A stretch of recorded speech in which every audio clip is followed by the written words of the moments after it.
যেতিয়া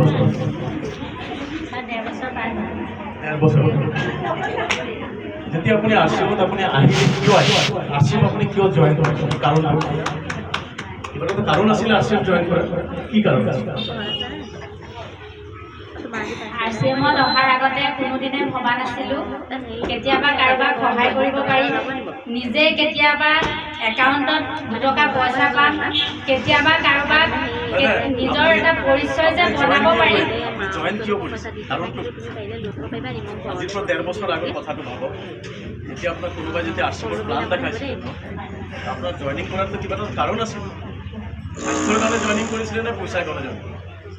স্বাস্থ্যৰ লগতে সমাজৰ সেৱাত কেনেকৈ আগবঢ়াই যাম তাৰ কাৰণে তেতিয়া আপোনাৰ কিবা স্বাস্থ্যৰ কিবা প্ৰব্লেম আছিলে কিবা বেমাৰ চেমাৰ আছিল বেমাৰ বুলিবলৈ তেনেকৈ একো নাছিলে কিন্তু এই প্ৰডাক্টখিনিৰ কথা যেতিয়া গম পাইছিলোঁ যে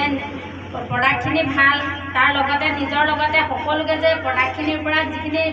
ৰোগীয়া আছে সেই ৰোগীখিনি যে ভাল কৰিব পাৰি তাৰ কাৰণে জড়িত